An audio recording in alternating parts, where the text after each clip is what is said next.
Oh, hi. Welcome to Ron Paul's Victory Winemaking. I call it Ron Paul's Victory Wine because it makes good economic sense and it's good for your constitution. So it's not really, I'm not going to show you everything, I'm just going to explain my own formula for making a home brew for between $2.50 and $3 a bottle. It's really good for that price. And I'll just get started here by going over the standard stuff which you have to buy. You know, something like an inch funnel comes in handy. You need a 3-gallon carboy. You need one of these guys for racking tube. This is 3/8 inch. And you probably need, well, depending on how many carboys you have, a couple of these, both in stoppers to fit the carboy, and also I would say that's a smaller stopper and airlock to fit a half-gallon jug, which comes in handy when you make a little extra, which I do on purpose so that I end up with 3 gallons, because you do end up losing some of the volume when you rack it. So to get started, my formula is 1 gallon of Welch's 100% black cherry Concord grape juice. And the reason I use this is because it's one of the more expensive grape juices. 100% grape juice, and it's a flavored blend. You don't want to get the one with the extra vitamin C, but it works out. It's really the best tasting. It's kind of a rosé wine. 1 gallon. I use not quite 2 gallons of this, which is fresh squeezed refrigerator case. This is Versati apple juice, and so there's that. Also, you want to go to the store and get yourself at least 6 to 10 pounds of either red table grapes or black table grapes. And when you pick the grapes out, you want to pick grapes that don't have any green next to the stem. You know, they're completely ripe, but you don't want the stems to be dried out either.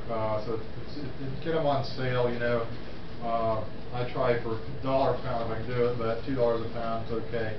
And you know, get enough to make about a half gallon, which is about 10 pounds. But you know, if it's expensive, maybe a little less is okay. You want to use a little real table grapes. You're also going to need bentonite, or from a wine supply making, which is a thinning agent. It clarifies it later. You want some cadmium tablets, which is potassium bisulfite. I'm going to end up using 2 tablets, once for each racking of the 3-gallon carboy. You also want yeast nutrient, and can end up using about 2 tablespoons of that, and also a half tablespoon of pectic enzyme, which breaks down any grape.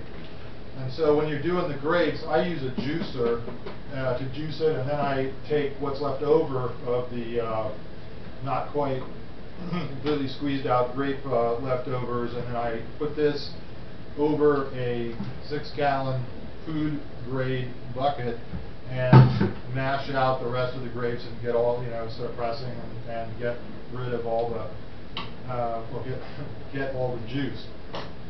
So once you've got your half gallon of table grape juice, you pour in the gallon of the black cherry, not quite 2 gallons, like 1 3/4 gallons of the apple juice, and then you're ready to add sugar, which regular sugar is you know, is going to be between 5 and 6 cups, but you'll want one of these specific gravity hydrometers to measure. And I usually add enough sugar. Start with 5 cups and then add to get up to a reading of about 9 or over 9, a little over 9. That will give you 12% wine or more.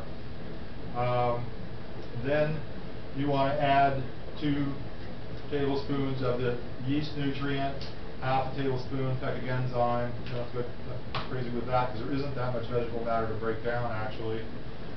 And you know, stir all that up, and then you'll want to buy some wine yeast from Wine Supply. I use it's like a 1116 or 1118 yeast, and which is specifically formulated for fruit wines.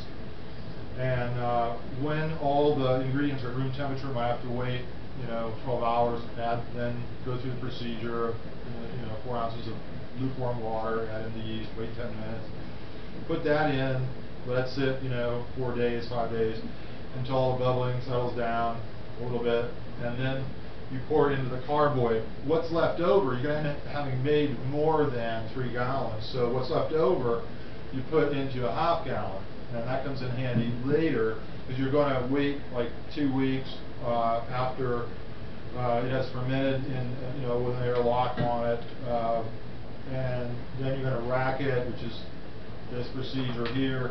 And I use a boat pump to help with the getting pressure into that to force the liquid out. And I won't go through the racking procedure, but you're going to clarify it, take out the liquid, get rid of what's left in the bottom, and then you're going to dissolve the bentonite in.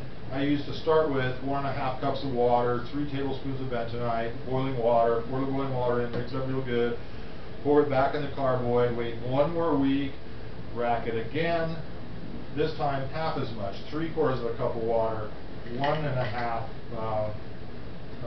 teaspoons of bentonite in boiling water, and mix it in, wait 1 more week, rack it again, and you're done.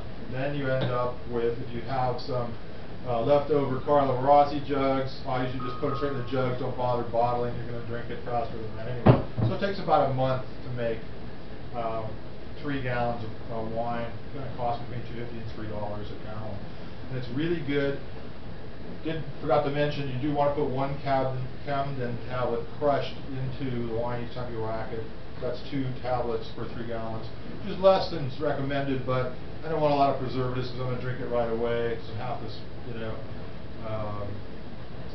last for a year or anything. And so I think it's really good, and it is really good. And he thinks it's good. And you can, vary the recipe. You could go half and half on the apple juice, but if you use too much bottled grape juice, it's going to be really dry and somewhat acidic. So that's why you want a lot of apple juice to cut down on the acidity. So that's all there is to that. But I do want to mention that, hey, this time around, when you go to vote this year, try not to vote for the sociopathic fascists, like the other Republican candidates besides Ron Paul, and even Obama, a bit of a fascist because he does, support the corporations. He's so cozy with bankers and so forth. So I could go into the reasons to vote for Ron Paul besides that, but that's it in a nutshell. So I hope you enjoyed.